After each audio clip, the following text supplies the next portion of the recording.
Olá a todos, o meu nome é Cristina Martins, sou Android Engineer na Swordel e estou aqui hoje no DevFest 2022, organizado pelo GDG Portugal, para vos apresentar algumas tips para usarem em Jetpack Compose.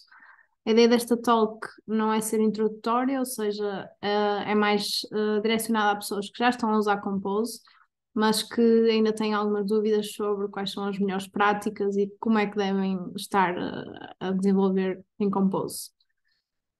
Ora, portanto, o Compose foi anunciado pela primeira vez no Google I/O em 2019, ou seja, já lá vão 3 anos. Desde aí, durante o ano 2020, foi mais dedicado, a providenciar recursos para os devs começarem a aprender Compose. E durante esse tempo, o Compose foi caminhando até à sua versão estável 1.0, que foi lançada em 2021. Hoje em dia, em 2022, o Compose já começa a ser usado amplamente em produção, em várias aplicações. E continua a ser a maneira de desenvolver em Android recomendada pela Google e claramente já está a ser aceito pela comunidade no geral. No meu caso mais pessoal, eu comecei a usar Compose no fim de 2021, ou seja, está agora a fazer sensivelmente um ano. Comecei a usar no trabalho, em produção, nesta altura. Antes disso já tinha começado a aprender alguma coisa, mas claro que nunca é a mesma coisa que usar em produção. Então eu queria-vos falar um bocado da minha experiência pessoal, de como é que tem sido este último ano trabalhar com Compose. E digamos que passei por várias fases.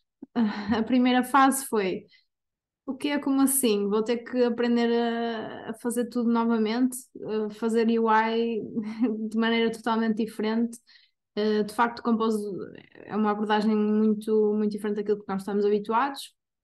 E normalmente a primeira reação de quem já costumava fazer desenvolvimento em XML costuma ter, que é, no fundo, repensar tudo o que nós temos aprendido até hoje.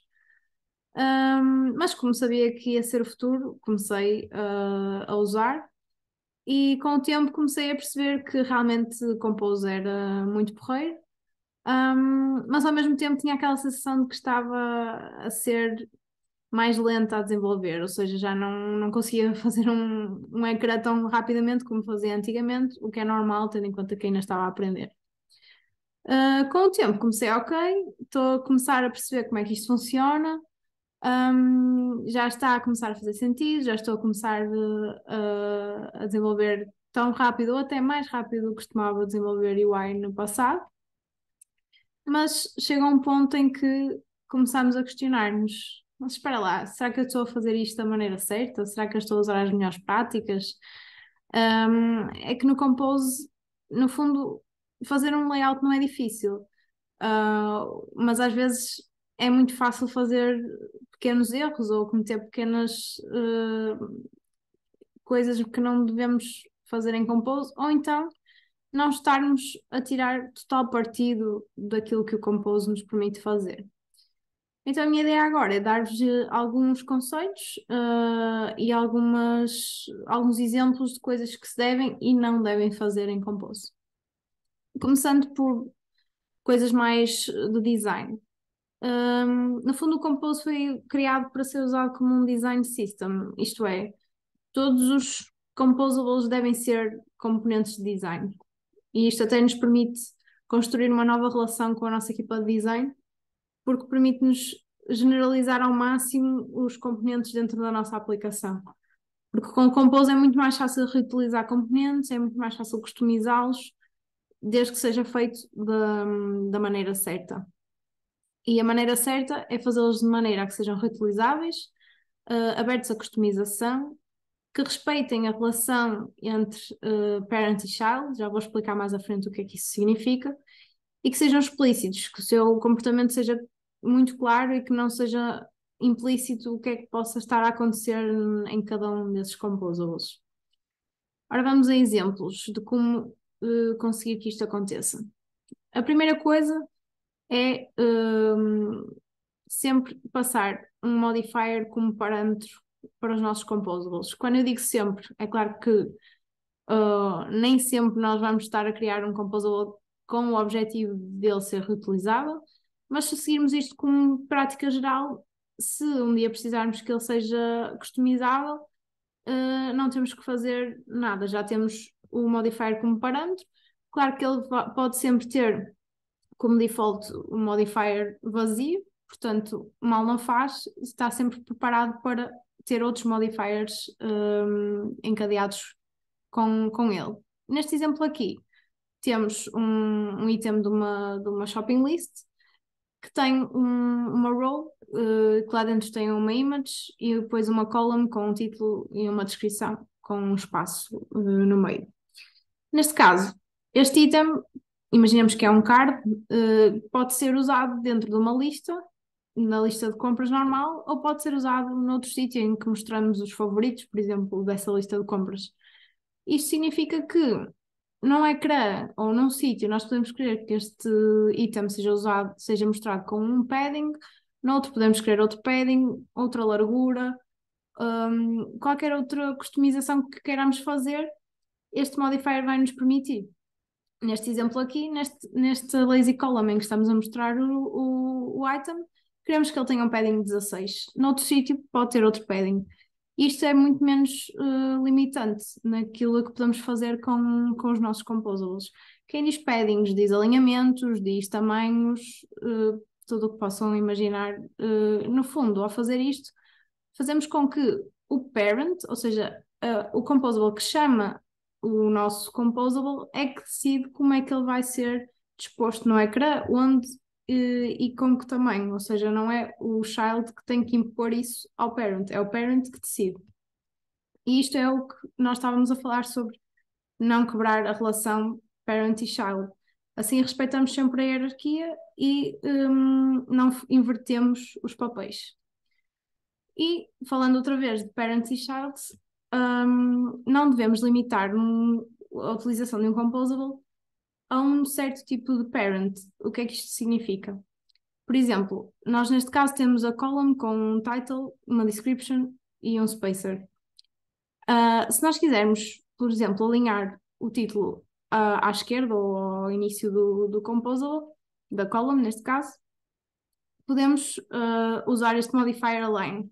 Mas se este modifier align estivesse dentro do nosso composable item title, ele não seria acessível a menos que nós usássemos um column scope.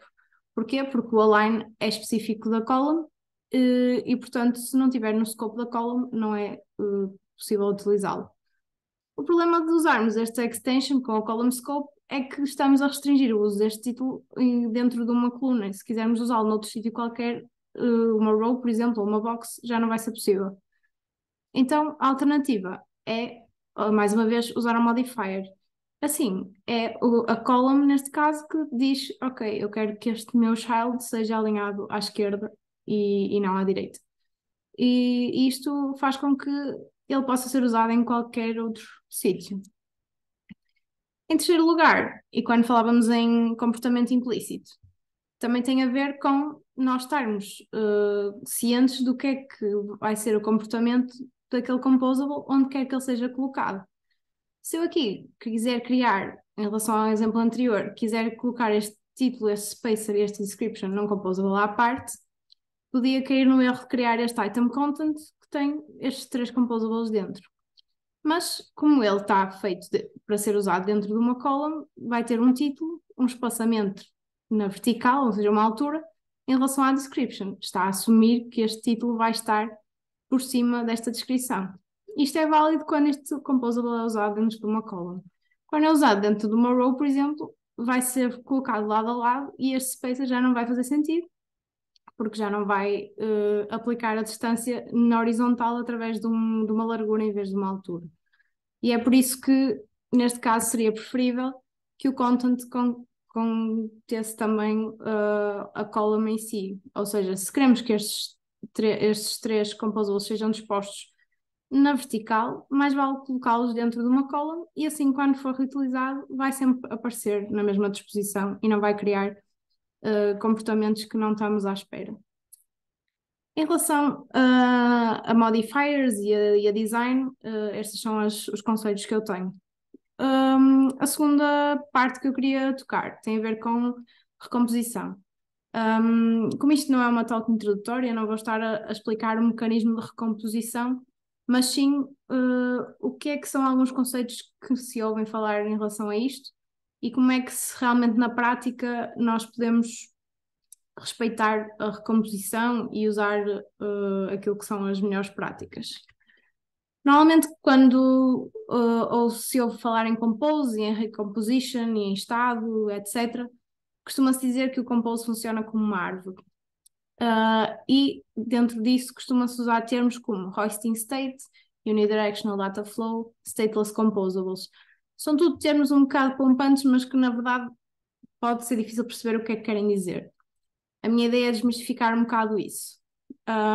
Quando falamos em árvore, no fundo é isto que estamos a falar. É uma hierarquia de composables, é um bocado o que estávamos a falar anteriormente de parent e child. Neste caso, o nosso topo da nossa hierarquia é sempre o nosso ecrã, aquilo que representa o ecrã, ou o que é visto no ecrã do telemóvel. E depois, dentro desse ecrã, podemos ter, por exemplo, uma column, que dentro tem uma image e uma row, e dentro dessa row temos um title e uma description, por aí fora. Sempre nesta hierarquia. E quando nós dizemos que queremos hoisting state, hoisting significa elevar. O que significa que nós queremos que o estado seja representado no topo da nossa árvore. Normalmente, e não obrigatoriamente, mas normalmente usamos o ViewModel para guardar o estado. Portanto, o nosso top level composable, ou o topo da nossa árvore, é que vai comunicar com o ViewModel. Os nossos child composables não têm que saber do ViewModel. Por isso é que se diz que são stateless. Não têm que saber do ViewModel nem do estado em si. Simplesmente têm que receber um input e construir um UI conforme esse input. Mas não têm que saber do estado, se ele está a ser alterado, etc. E isto faz com que o estado flua do topo para a base da árvore de uma maneira unidirecional. Como é que isto é atingido na prática? Já vamos falar. No fundo, não passar, mais uma vez, não passar view model como parâmetro para os composables filhos do ecrã, porque se andarmos a passar view model, significa que vamos andar a passar o estado, se vamos andar a passar o estado, não vamos saber o que é que está a acontecer para baixo. Portanto, a ideia é sempre passar o que precisamos, e passar o que precisamos significa não passar o estado todo, mas sim aquilo que é preciso para o composable, não passar o estado mutável, passá-lo já depois do lido, não o estado immutable state, como é uma coisa bastante usada. E se queremos que esse estado seja mudado por um dos nossos child composables, temos que fazê-lo através de lambdas. Neste exemplo aqui, eu vou buscar o estado ao ViewModel, através do collectState, passo-lhe o estado.shopping items, que é o elemento do estado que me interessa para este composable, e passo-lhe um lambda que chama o método do ViewModel que vai alterar esse estado. Neste caso, quando queremos riscar um item da lista, chamamos este método com o ID desse item. E é sempre esta a lógica que devemos seguir. Isto faz com que um item, um child composable como este, um shopping list item, não tem aqui nenhuma referência a ViewModel, não tem nenhuma referência a estado. A única coisa que ele precisa é de um shopping list item para construir a UI. E depois, dentro deste item, se eu tenho uma imagem, eu só lhe vou passar a imagem do item. E se tem um content, passo-lhe um name e a description. Ou seja, eu não preciso andar a passar o item de um lado para o outro, se só vou precisar para aquele lado composable do seu nome ou da sua descrição. Porque nós sabemos que os composables são recompostos ou recomposed sempre que um dos seus parâmetros muda. Portanto, se alguma coisa até pode mudar dentro do meu shopping list item, mas eu só quero que mude se o nome mudar. Portanto, não preciso andar a passar todo o objeto para os meus child composables. Percebendo um bocado isto, também podemos perceber que é muito fácil ter recomposições excessivas ou desnecessárias, e isto pode dar problemas de performance. Portanto, há algumas estratégias que podemos usar para evitar recomposições desnecessárias e, por isso, também evitar problemas de performance. Uma das coisas mais usadas e que provavelmente vocês já viram é o remember, keyword remember. O que podem não ter usado ainda é o remember com um parâmetro, uma key, chamam-lhe uma key. Isto significa que o que está dentro do remember só volta a ser calculado quando a key que nós lhe passamos mudar. Neste exemplo, em que temos os itens na nossa shopping list e queremos ordenar os nossos itens. Só precisamos de ordenar novamente quando os itens em si mudarem. Se por acaso esta lista for redesenhada por qualquer outra razão, não precisamos estar a fazer novamente o sort.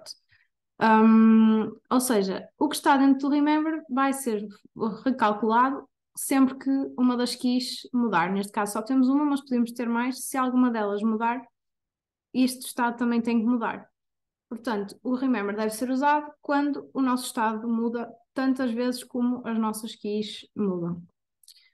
Por outro lado, temos o derived state of, que não é tão usado, mas que também dá muito jeito, quando queremos fazer um cálculo que pode ser dependente do nosso estado, ou seja, sempre que o nosso estado muda, nós vamos fazer esse cálculo, mas o resultado desse cálculo pode não mudar. E se o resultado desse cálculo não muda, nós não precisamos que o nosso layout seja recalculado ou refeito.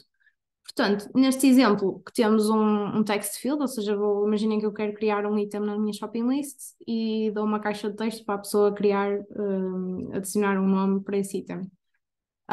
Mas quero validar que o item tem pelo menos 5 caracteres. E se não tiver, vou mostrar um erro na minha caixa de texto. Mas para eu calcular se o nome é válido, eu vou ver se o tamanho da string é maior que 5. Mas isto vai dar-me true, quer o tamanho seja 6, 7, 8, 9, etc. O que significa que a minha caixa de texto não tem que ser recomposta cada vez que isso acontece, ou seja, na verdade vai ser recomposta porque se o valor muda, ela vai ser redesenhada, mas, por exemplo, este parâmetro do erro não precisa de mudar porque ele vai continuar a ser válido. E o que o Derived State of faz neste caso é mesmo isso, é lembrar o meu cálculo e não vai fazer o cálculo, vai fazer o cálculo várias vezes, mas não vai provocar uma recomposição cada vez que o resultado muda. Ou seja, este tipo de keyword deve ser usado quando o nosso estado muda mais frequentemente do que o layout tem que mudar. Por isso, normalmente quando são condições booleanas, costuma ser um bom exemplo de onde se deve usar isto. Tal como o mutable state of, o derived state of deve ser sempre circundado por o remember, porque senão quando há uma recomposição o resultado não é relembrado, digamos assim. Por último, temos as lazy lists, lazy columns, lazy rows, que também são muito usadas e que por vezes mudam, os itens dessa lista mudam frequentemente. E se nós não atribuirmos nenhuma aqui aos nossos itens, eles vão ser recalculados com base na posição. Portanto, se nós, por exemplo, neste caso, eliminamos um item da lista, todos os itens que vêm a seguir vão ter que ser redesenhados porque vão mudar de posição. Mas na verdade eles continuam a ser os mesmos. Portanto, se nós tivermos um identifier único para os nossos itens, podemos usá-lo como key. No fundo, como já tínhamos também no Recycler View, podemos dar-lhe um ID ou uma key que é único e que, portanto, ele fica a saber que só aquele item é que tem que ser destruído e não todos os que vêm a seguir, só porque a posição mudou. E pronto, são estes os conceitos que eu tinha para vos dar. Claro que há muito mais cenários e coisas que podem ser otimizadas. Eu deixei-vos aqui um QR Code com alguns recursos que eu usei para esta apresentação e que têm muito mais informação também útil. alguns vídeos de Google, um post do Twitter e também uma framework, ou melhor, um conjunto de regras que o Twitter criou para usar com linters, tipo Detect ou QT-Lint, com um conjunto de regras para compôs especificamente, que podem ser facilmente detectáveis em Code Analysis e que refletem alguma destas sugestões que eu vos dei, entre outras. Que está open source e que pode ser facilmente importado para os vossos projetos. Recomendo que o façam. E se tiverem alguma questão, podem sempre encontrar-me no Twitter ou comentar o vídeo e eu vou tentar responder-vos se souber. E muito obrigada por terem assistido. Até à próxima.